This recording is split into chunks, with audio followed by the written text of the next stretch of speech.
반갑습니다, 원장님. 안녕하세요. 네, 오늘은 고압산소 치료에 대해서 이야기를 나눠볼까 합니다. 과거에는 연탄가스 중독이나 잠수병 치료를 사용했는데요. 최근에는 국가대표들 사이에서 컨디션 조절과 부기 완화, 그리고 피부 재생에도 도움 줄 수 있다는 뉴스가 나오고 있어서 이번 기회를 통해서 어떤 치료고 또 어떤 식으로 진행되는지 알아보도록 하겠습니다. 원장님, 고압산소 치료가 조금 생소하기도 한데 어떤 치료인가요? 고압산소 치료란 100% 산소를 평소 기압의 대략 두세 배 높게 만든 환경에서 들이마시게 해서 혈액 속의 산소 농도를 높여주면 적혈구뿐만 아니라 혈액 전체의 산소 농도가 높아지면서 우리 몸 구석구석에 산소를 더 많이 공급해주게 됩니다. 그러면 세포의 신진대사 기능이 활발해지면서 노폐물 교환과 세포 재생 능력이 높아지면서 여러 가지 효과를 낼 수가 있습니다. 고압산소 치료를 받으면 산소 부족으로 유발되는 질환에 도움이 될 수 있을 것 같은데, 그렇다면 해당 치료가 적용되는 질환이 또 따로 있을까요? 제일 잘 알려진 질환들로는 다이버들에게서 생기는 감압병, 일산화탄소 중독증, 또 당뇨병에서 동반되는 족부 궤양, 암 치료 방법으로 쓰이는 방사선 치료할 때 생기는 피부 궤양이나 피부염,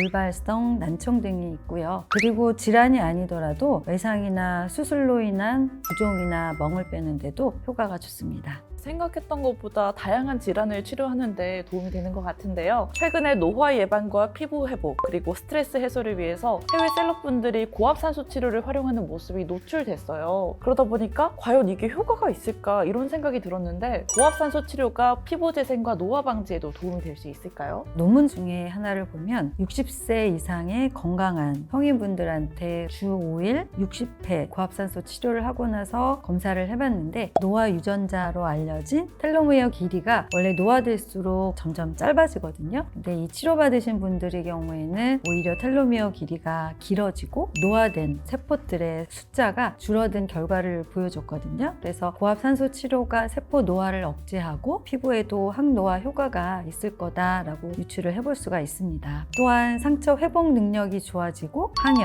항산화 작용들이 있어서 피부 노화를 늦춰주는 효과가 있습니다. 텔로미어의 길이를 연장시켜서 노화를 억제하는 효과뿐만 아니라 역노화까지 기대할 수 있겠는데요. 그러면 원장님께서 생각하시기에 최근 고압산소 치료가 주목을 받는 이유가 따로 있을까요? 의학이 발달할수록 노화를 늦추는 치료들에 관심이 많아질 수밖에 없는데요. 고압산소 치료를 통해서 얻을 수 있는 이점들이 많아서이지 않을까 싶습니다. 산소 공급이 활발해지면 뇌 인지 기능이 좋아지고, 노인 인구가 많아지는 현대인들에게는 기억력 회복, 치매 예방, 또 뇌졸중의 후유증 회복에도 도움이 될 수 있습니다. 만성 피로나 스트레스로부터의 빠른 회복에도 좋기 때문에 질환 치료 목적뿐만이 아니라 항노화 치료로 각광을 받고 있습니다. 건강과 피부를 동시에 챙길 수 있으면 요즘 같은 고령화 시대에는 정말 필수일 것 같은데, 혹시 치료 과정이 어렵거나 복잡하진 않을까요? 치료 과정과 소요 시간이 궁금합니다. 병원에서 준비한 복장으로 갈아입으신 후에 산소 챔버 안에 들어가셔서 10여 분 정도 압력을 높이는 가압 과정을 거치고 1시간에서 1시간 반 정도 챔버에 편안히 누워 계시면 자연스럽게 고압 산소를 흡입을 하게 됩니다. 그래서 챔버랑 연결된 마이크가 있어서 의료진이랑 자유롭게 소통이 되기 때문에 무섭거나 그렇지는 않고요. 챔버 안에 스크린을 설치를 해놔서 원하는 영상 같은 거를 시청을 한다든지 또 주무신다든지 그렇게 하시면 됩니다. 사실 챔버라는 이야기를 들었을 때는 조금 무섭지 않을까 이런 생각을 했었는데, 치료받는 동안 넷플릭스나 유튜브를 볼 수 있으면 시간 가는 줄 모를 것 같은데요. 그러면은 고압산소 치료를 받기 전에 챔버 안에 가지고 들어가서는 안 되는 반입금지 물품이 있을까요? 3기압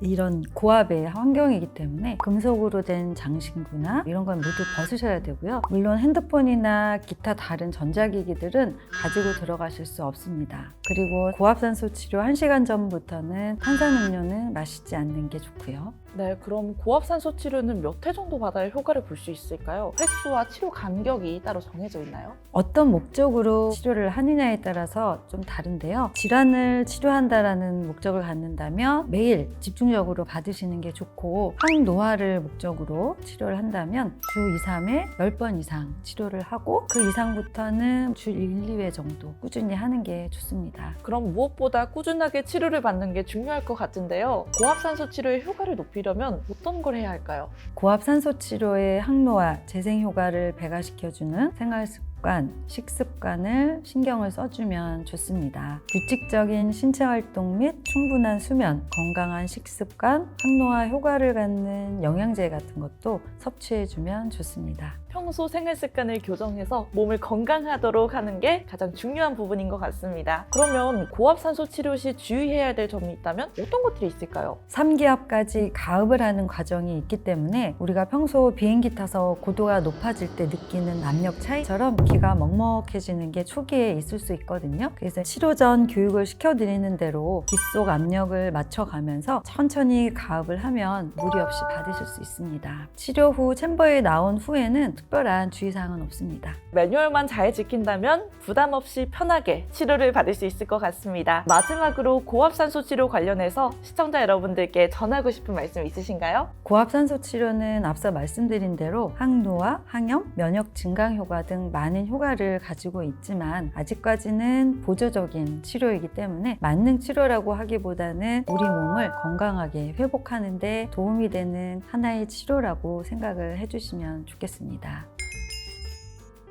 네, 오늘 준비한 내용은 여기까지입니다. 오늘 영상을 보시고 고압산소 치료에 대해 궁금한 점이 생기셨다면 아래 댓글로 남겨주세요. 제가 직접 답변 드리도록 하겠습니다. 네, 앞으로도 더욱 도움이 될 수 있는 다양한 영상으로 찾아뵙겠습니다. 오늘 영상이 도움되셨다면 구독과 좋아요, 알림 설정까지 부탁드립니다. 지금까지 아름다움의 시작 리더스 필과 압구정점 강승희 원장 MC 이소정이었습니다. 감사합니다.